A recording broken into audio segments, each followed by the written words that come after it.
সম্প্রতি সৌম্য সরকার এক সাক্ষাৎকারে বলেছেন যে তারা কখনো সিনিয়র হতে পারেননি, তাদেরকে সবসময় সিনিয়রদের ছায়াতলে স্থান নেওয়ার মাধ্যমে খেলতে হয়েছে।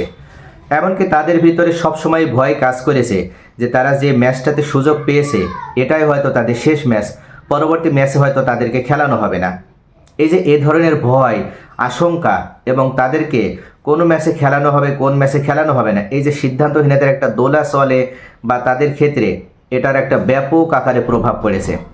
সৌম্য সরকার এবং লিটন কুমার দাস এছাড়া সাব্বির রহমান, নাসির হোসেন এরা হতে পারত বাংলাদেশের অন্যতম ক্রিকেট আইকন।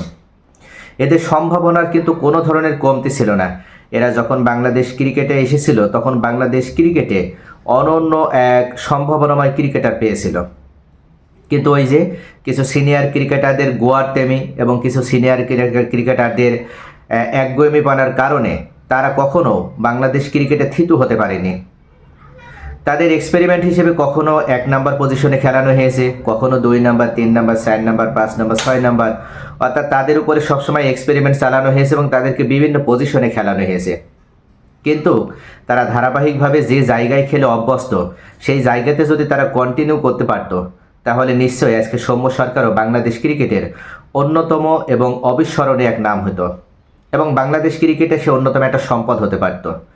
কেননা সৌম্য সরকারের ভিতরে তার পারফরম্যান্স দিক যদি আমরা বিবেচনা করি এবং তার স্কিল যদি দেখি তাহলে তার স্কিলের বা তার স্টাইলের কিন্তু কোনো ধরনের কমতি ছিল না।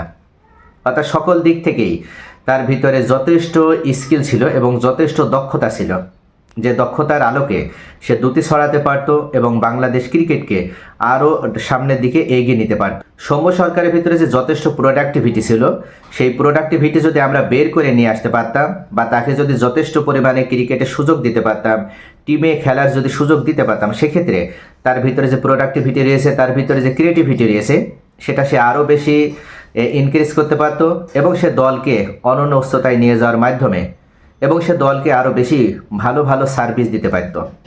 কিন্তু আমরা বাংলাদেশ ক্রিকেট বোর্ড থেকে শুরু করে আমরা ক্রিকেট বিশেষজ্ঞ যারা আছি, মিডিয়া যারা আছি, আমরা কখনো সৌম্য সরকারকে নিয়ে সেভাবে আলোচনা করিনি।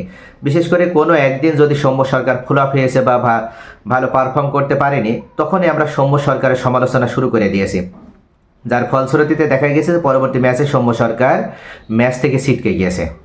তো মূলত সৌম্য সরকারের অনুপস্থিতির সুযোগ নিয়ে বা সৌম্য সরকারের জায়গায় যাদেরকে আমরা নিয়মিত খেলার সুযোগ দিয়েছি তারা কতটুকু ডমিনেন্ট ক্রিকেট উপহার দিতে পেরেছে, তারা বাংলাদেশ ক্রিকেটের জন্য কতটুকু তারা সাকসেস বহন করতে পেরেছে, আমরা যদি অ্যানালাইসিস করি তাহলে দেখতে পাই যে তারাও কিন্তু খুব একটা ভালো পারফরমেন্স দেখাতে পারেনি। হয়তো 10টা ম্যাচ খেলার পরে একটা তারা ভালো নক উপহার দিয়েছে, আর সেটাকে আমরা বড় পুঁজি হিসেবে ধরে নিয়ে তাদেরকে নিয়মিত বা কন্টিনিউ দলে জায়গা করে দিয়েছি।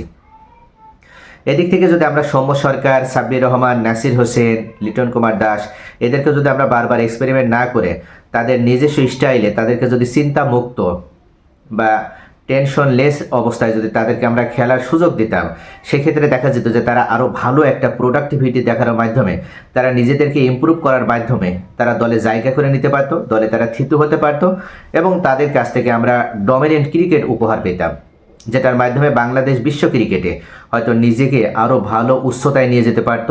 এমনকি প্রথম সারি যে দলগুলো তাদের স্থানে আজকে বাংলাদেশও থাকতো।